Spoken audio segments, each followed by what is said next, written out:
वंदे मातरम। नमस्कार, जय श्री राम। 30 मार्च अब ज़्यादा दूर नहीं। नागपुर प्रतीक्षा में है।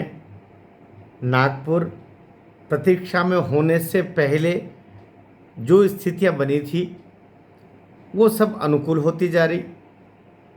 पहले तो ऐसा लगता है कि कुछ नियोजित तरीके से देशद्रोहियों ने, विधर्मियों ने ऐसा प्रयास किया कि नागपुर उस अनुकूल न रहे कि प्रधानमंत्री जी का वहाँ पर दौरा या वहाँ आगमन या वहाँ आयोजन हो सके। लेकिन देवेंद्र फडणवीस जी ने बहुत तरीके से सबको संभालते हुए, परिस्थितियाँ अपने अनुकूल करते हुए वहाँ ये कर दिया कि अब कर्फ्यू पूरी तरीके से हट चुका है। नागपुर रैली के लिए भी तैयार है। नागपुर प्रधानमंत्री जी की अगवानी के लिए भी तैयार है। और नागपुर जब मैं कह रहा हूँ तो वो हिंदुओं की राजधानी है। कुछ लोगों को ये शब्द खटकेगा। हिंदू संरक्षा करने वाला जो विश्व का सबसे बड़ा संगठन है वो नागपुर में है। परम पूजनी जी मोहन भागवत जी वहाँ पर हैं। पूजनी संघ के अपने आप में सब कुछ कह सकते हो, वे वहाँ पर हैं और वे एक परंपरा के निमित्त हैं। 30 मार्च को प्रधानमंत्री जी नरेंद्र मोदी जी प्रधानमंत्री के रूप में पहली बार जाएंगे। वे तो संघ के तृतीय वर्ष शिक्षित है और तृतीय वर्ष जब संघ का होता है तो हम जानते हैं कि वो नागपुर में ही होता है।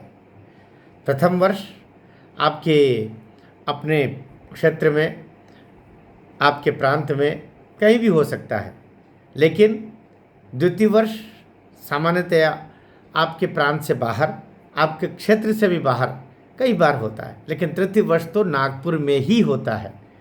नागपुर संघ कार्यालय में ही होता है। संघ कार्यालय जब हम कहते हैं तो वो पूरा क्षेत्र ही आ गया, वो संघ कार्यालय कह सकते हैं।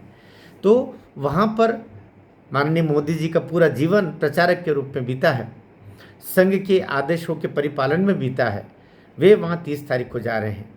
तो कई सारे भ्रम जो संघ और भारतीय जनता पार्टी को लेकर के लोगों ने फैला रखे थे, वे 30 तारीख को उनका पटाक्षेप हो जाएगा। और 30 तारीख को भी मान के चलिएगा वो नाम भी सर्वसम्मति से चुपचाप निकल के आ जाएगा जो भारतीय जनता पार्टी का अगला अध्यक्ष होगा। किसी को कानों कान खबर नहीं लगेगी कि ये नाम कहाँ से निकल के आया। ये नाम जो अभी कहीं न कहीं तैर रहे हैं हवाओं में, मीडिया में, चर्चाओं में, संघ के भीतर भी, बीजेपी के भीतर भी, आम जनमानस के मन में भी, कि संजय जोशी होंगे, कि राम माधव जी होंगे, कि योगी आदित्यनाथ जी होंगे, कि वो ईरानी बहन होगी, कि वापस नड्डा जी न हो जाए, या कि अन्य शिवराज सिंह जी है, तो सुरेश प्रधान जी है, क्या बहुत सारे नाम भाई, बहुत अनगिनत नाम चले हैं। दक्षिण भारत के बहुत सारे नाम आ रहे हैं और ये कहा जा रहा है कि दक्षिण में वापस पार्टी को लाने के लिए कोई दक्षिण का नाम होगा। दक्षिण में तो पहले भी हमारे वो जो लक्ष्मण जी थे वो भी वहाँ से थे। वेंकैया नायडू जी वहाँ के थे। कृष्णा जी वे वहाँ के थे। बहुत सारे हुए। तो केवल पार्टी का अध्यक्ष होने से किसी क्षेत्र विशेष में बहुत प्रभाव पार्टी का पड़ जाता है, राष्ट्रीय अध्यक्ष होने से ऐसा होता नहीं। आदरणीय हमारे जेपी नड्डा जी तो हिमाचल प्रदेश के हैं, लेकिन हिमाचल प्रदेश में उनके रहते हुए भारतीय जनता पार्टी कहाँ जीत पाई।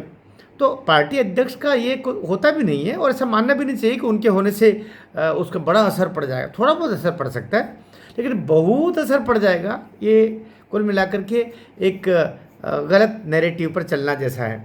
मोदी जी की बात करता हूँ। मोदी जी का होना बड़ी बात है भाई। भारत माता ने बहुत बहुत बहुत बहुत ही बहुत ही ईश्वर से ये प्रार्थना की होगी कि मुझे ऐसा बेटा दो जिस पर मैं गुमान कर सकूं, गर्व कर सकूं, जो मेरे कई सारे सपनों को पूरा करे। वे सपने थे 370 का हटना, वे सपने थे भारत माता के राम मंदिर का बनना। ये दो बड़े सपने, और यूसीसी जो सामान्य नागरिक संहिता वाला जो हम बोलते हैं, एक सपना ही भर और बचा है, बाकी दो बड़े सपने पूरे किए इसी बेटे ने। भारत माता ने बड़ी प्रार्थना से इस पुत्र को पाया होगा, इसलिए उनको सतही रूप से ले लेना और अमित शाह जी के साथ जोड़ करके, और अमित शाह जी का मामला अलग है, मैं बार बार कहा करता हूँ, अमित शाह जी भाई बिजनेस से उनके साथ जुड़ा हुआ, वे मोदी जी के साथ बहुत साथी रहे हैं, मोदी जी के सुख दुख में साथी रहे हैं, तो मोदी जी उनको अपना भरोसेमंद मान सकते हैं, लेकिन अमित शाह ही सब कुछ है ऐसा नहीं मान सकते। नरेंद्र मोदी होना बहुत बड़ी बात है, बहुत अलग बात है। इसलिए वो तपस्या मूर्ति है जिसने सब कुछ समर्पित कर दिया, अपना परिवार, क्योंकि हम आप लोग जानते हैं प्रचारक होना क्या होता है। प्रचारक होने का मतलब सब कुछ दे देना राष्ट्र को, अपना जीवित पिंडदान करने के बराबर। जैसे कोई महामंडलेश्वर बनता है और अपना पिंडदान कर देता है कि मैं आज से मर चुका मेरे परिवार के लिए। प्रचारक होना भी एक तरीके से अपने जीवन का पिंडदान करने के बराबर होता है। तो वो उन्होंने किया है। 30 मार्च को निश्चित रूप से पता ही नहीं चलेगा और एक नाम निकल करके आ जाएगा, और वो नाम मोहन भागवत जी का की पसंदीदा होगा, नरेंद्र मोदी जी का पसंदीदा भी होगा। बस इन दो के पसंद के साथ ही वो राष्ट्र के पसंद भी बन जाएगा, सनातनियों के पसंद भी बन जाएगा। देखते रहिएगा 30 मार्च की शाम को। भारत माता की जय।